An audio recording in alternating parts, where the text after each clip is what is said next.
Welcome back. I'm Pat Smith. You're watching Inside Out, where we take you inside federal, state, and local government, bring that information out to you. With us tonight is Neil Cohen, a candidate, Republican candidate for United States Senate. Neil, just before the break, we were on the first part of the cause of divisiveness. What is the second? Okay, well, I was at a meeting in Carroll County. Now, Carroll County is not known for its liberal,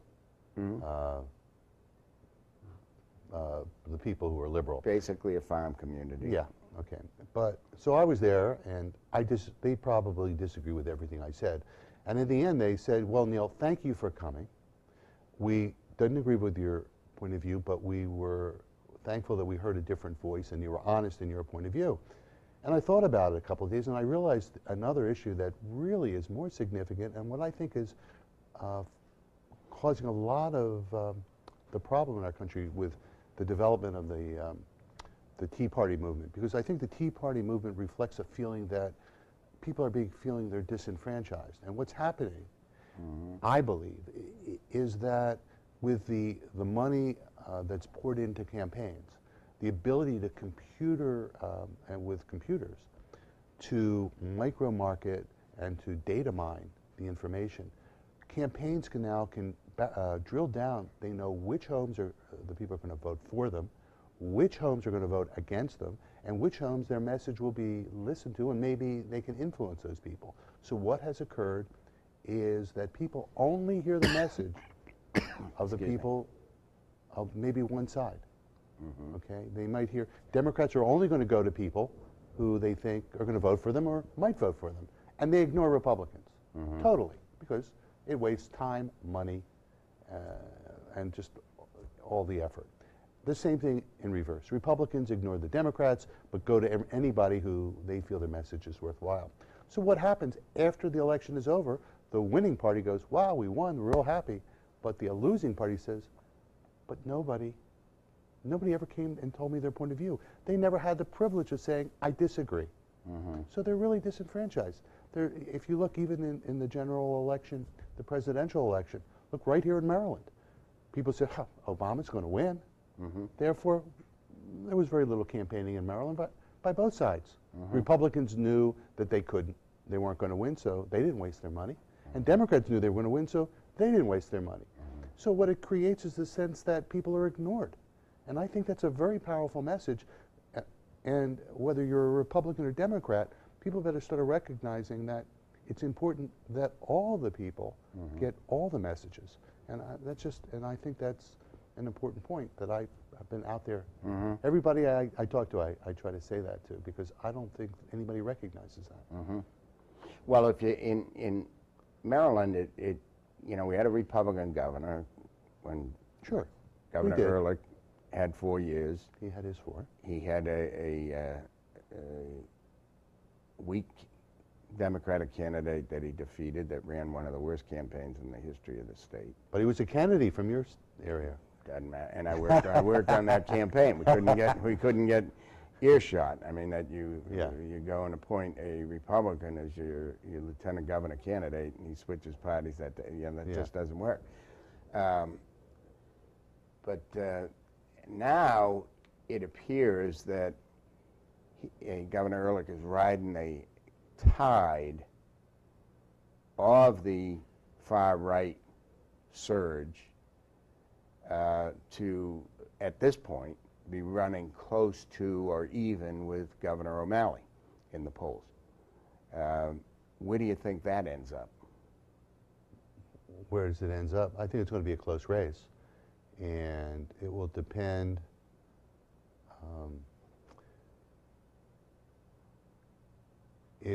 For me, it's too close to call. I think that O'Malley is claiming that he's kept the taxes at one rate, and Ehrlich has claimed he didn't raise taxes. It's amazing, the issue of everybody denies they raise taxes. It's always the other guy, and it reminded me of what was it, Dole's line? Don't tax me, don't tax you, tax the guy behind. Don't tax me, don't tax you, tax the guy behind the tree.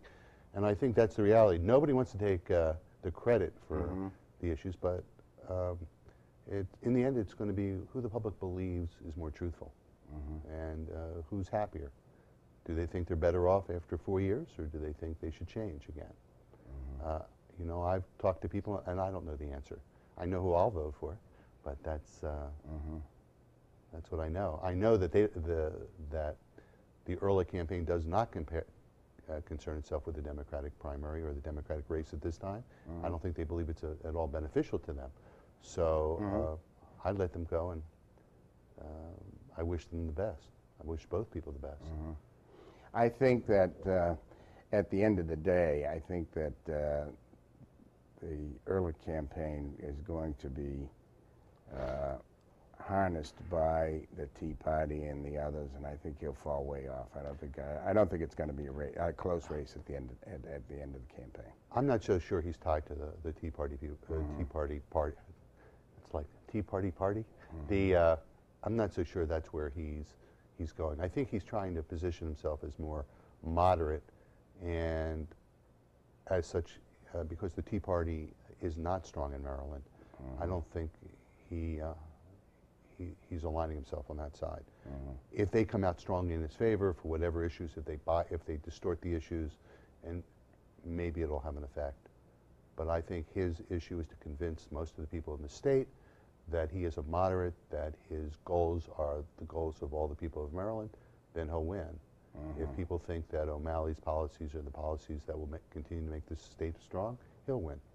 So it's who's got the better argument.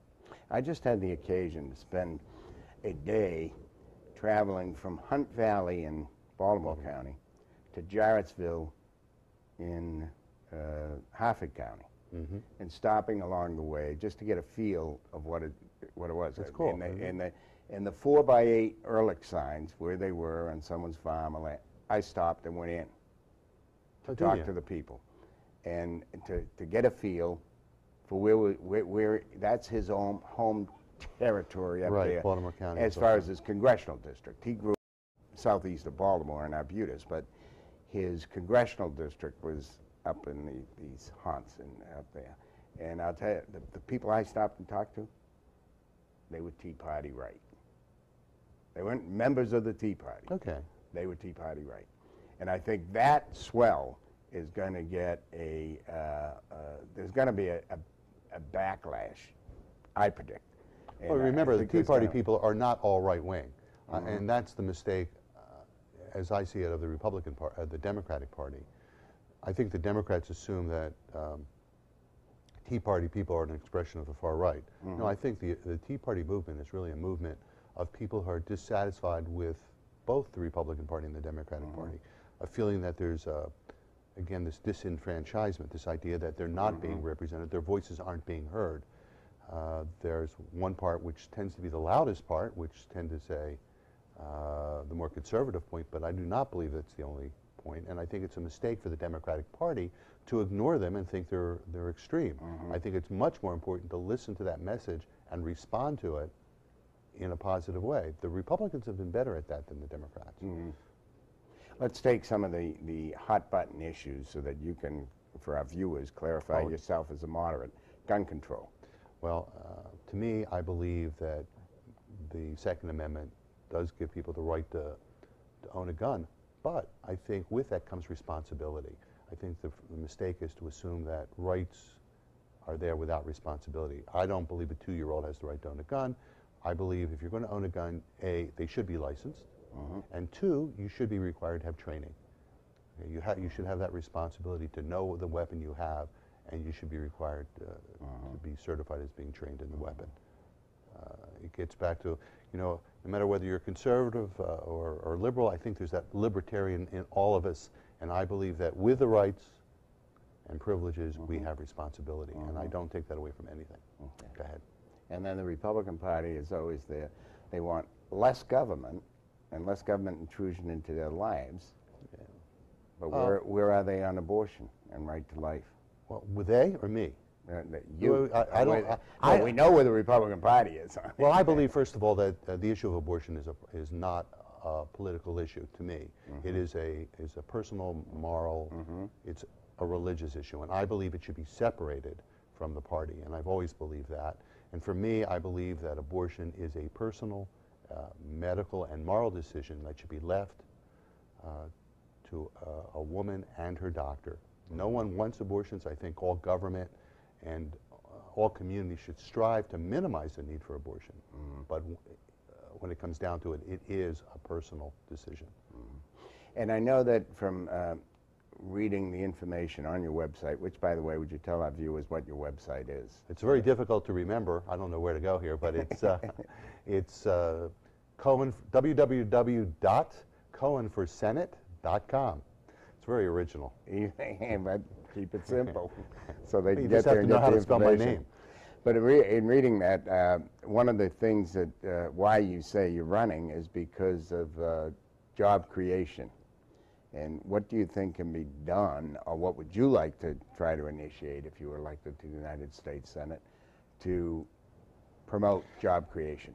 First of all, I think it's important for both parties, and to be honest. And I think, as a Republican and as a moderate, it's important to be honest about the situation we have today, the fiscal situation. Nowhere do I read that we're going to get our jobs back overnight. I think we're talking about returning. It's going to take several years. And so the way we're going to get jobs is we should still continue to try to use some stimulus. I think if we can reduce in the short term some of the payroll taxes in the short term, that may help with jobs. I think we should have some tax incentives for companies that create new jobs, not fire people and hire people, but create new jobs in the country. I think that would be beneficial. I think in reality, ultimately we'll get new jobs by making it easier if we can look at our rules and regulations that play a part in businesses to really thoroughly see if we have too many regulations to some businesses. I'm not saying eliminate all these regulations. I'm saying we tend to have regulations that may not be necessary. I can talk as a doctor. I see what they have in my business that make me laugh, that are created.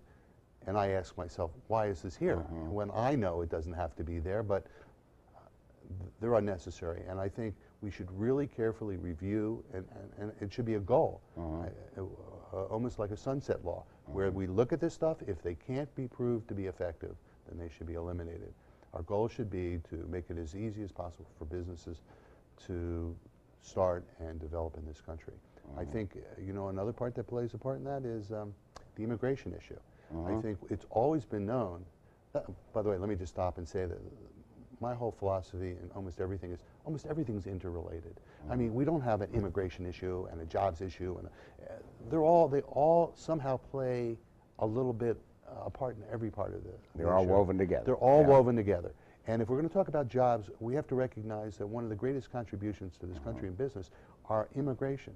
The immigrants who've come here with the intelligence, the brains, the drive to create the businesses here, because they can do it here. Those businesses that are created here create jobs. And I think anything we can do to get people to come here and start their businesses is a positive. So that's some of what I would say. Dr. Neil Cohen, dentist from Chevy Chase, Maryland, Republican candidate for the United States Senate. It's hard for you to say that, isn't it? Yeah. I'm sorry, maybe I got you, huh? Thanks for coming in. You've been watching Inside Out. I'm Pat Smith. And Tuesday at 10, Thursday, Friday, Saturday, and Sunday at 7:30 p.m. here on Channel 16. It's Inside Out.